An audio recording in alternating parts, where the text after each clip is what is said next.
I'm gonna share with you the exact 3-phase process we use to develop rotational force in our athletes. Let's get into it. Yo, what's going on, guys? Chris Barney here, Overtime Athletes. And for today's video, what I wanna share with you is how we essentially break down and develop rotational force for athletes. Now, I'm speaking predominantly for the athletes I work with, which is baseball. However, this also translates to a lot of other sports that need rotational force, such as tennis, lacrosse, things of that nature. All right, so to get into it, let me first establish that we take into account that we're performing strength training and we're also performing specific trunk training to be able to go hand in hand with these drills. What I'm simply addressing is how we utilize med balls and what particular exercises that we do with ballistic rotational movements to be able to develop the athlete. But to get into the actual phases that we use when it comes to the actual med ball, first we need to realize what we do is we segment down through the kinetic chain. So if you think about, let's take for example, like I was saying with a baseball athlete generates force from the ground, then it's gonna go through the hip, then it's gonna go to the trunk and then ultimately display that energy and force coming out the bat. So what we do is we reverse engineer and we isolate each segment of that kinetic chain, enhance it, and then overall allow the athlete to integrate it into the sport. So let's get right into phase one. So our first one is actually gonna be isolating the trunk. So the way that we're gonna do that is we're gonna perform a medicine ball shot toss, but we're gonna perform that from a seated position. Starting right off with the seated, what the athlete's gonna do is basically sit here, and essentially what I want the athlete to do, you could do this sitting on the edge of a bench. However, I notice when the athlete's feet are on the ground, they'll still try to get the lower body involved. By us sitting down, right, sitting on our butt, keeping our torso as tall as we possibly can, and then performing a rotational shot toss, I can really isolate, right, the muscles that are gonna rotate in the trunk. I usually like to play between 6 to 10 pounds here. And usually what we start off in phase one is a decent amount of volume with this particular movement. All right, so moving on to the next phase, what we're gonna do is we're gonna get the trunk and the hips involved. Remember, we're reverse engineering going down that chain. So the next one that we're gonna do to be able to do that is we're gonna go from full kneeling where you're on both knees. We isolate the trunk here, squeeze the glutes, and then get the trunk involved. And then the second one is where we really get the hips involved, and that's gonna be the half kneeling. So you're just gonna get the athlete in a half kneeling position. We're gonna make sure that we have some balance to the program.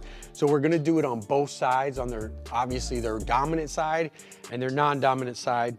And from here, what we wanna focus on is performing these shot tosses, right, with a rotation. But we wanna lead with the hip. So I always tell the athlete to make sure they get the hip involved with it. And naturally, by being in this half kneeling position, they're gonna get the hips involved. So then finally, in phase three, we wanna put it all together. And essentially what that means is the athlete is being able to do this from the ground, generate energy, generate force from the ground, load that back leg, that back hip, and explode it into the wall. So they're performing that med ball shot toss from here, driving out and exploding, really focused on producing that force from the ground, through the hip, and then through the trunk. Now, there's a couple variations here that we play with to be able to overall increase this, right? So from a weight standpoint, we're gonna play from 6 pounds all the way up to 20, even maybe upwards of 30 pounds here. When we get into this progression, remember, we establish and we start off from the seated, kneeling. Sometimes we play with some different things. Like I said, with underhand, we might face the wall, have the toes forward. Again, just depends on the athlete and what we're working for that one. We might go contrast sets. So I might have my athletes do some kind of heavy rotational with strength, or like a heavy pressing, and then they'll go over here and throw shot. We even establish sometimes some overspeed later. So what that means is the athlete is just gonna build some momentum up, right? Get some momentum and then throw it into the wall. Again, there's a couple different scenarios depending on the athlete and what sport that we could do to elevate it.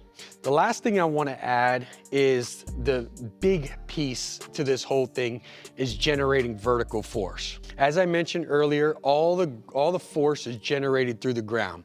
Now, I have some athletes who have a great amount of disassociation, create a big whip with their body, and their just sequence is amazing and they produce a lot of force. I have some athletes who are just absolute tanks and actually associate and stay all one unit and basically create and produce massive force. So I've seen it on both sides. I've seen guys who are hypermobile, guys who are super tight, and either way, they're both having an extremely high exit velocity, right? So from my standpoint, one of the things that I notice I could do is I can really, yes, I can work through each one of these segments and enhance it, and then their swing is their actual skill. The other side to that is producing that vertical force. Now, what we might think in contrary to it is when you're producing, something like a swing, you would think I'm gonna do a lateral broad jump and produce that lateral force. But actually what I've noticed is when I start getting numbers and numbers of these top tier athletes, majority of the time, if I measure their single leg broad jump, right, and we're measuring their heel, majority of the time, they're actually very similar in regards to the numbers. Like there's no big deviations. However, when I start to compare and correlate that with actual vertical jump, right, vertical force, what I notice is a lot of the top hitters produce a good amount of vertical force. So what I notice is if I can create a little bit more vertical force and you're fighting gravity and you can generate more energy from the ground, it's gonna transfer up into creating more rotational force. So I have a specific progression that we utilize for those athletes throughout the entire program, just like I shared with you with the ballistic med ball throws. So make sure that you're getting a higher vertical jump throughout your entire phases as well. If you make sure that you hit one of those and stress each one of those throws, each of the 3 phases while developing your vertical force, you too can obviously get a higher exit velocity or develop more rotational force depending on what your sport is. So I hope that helps. Want to share that with you. We're exiting our baseball off season.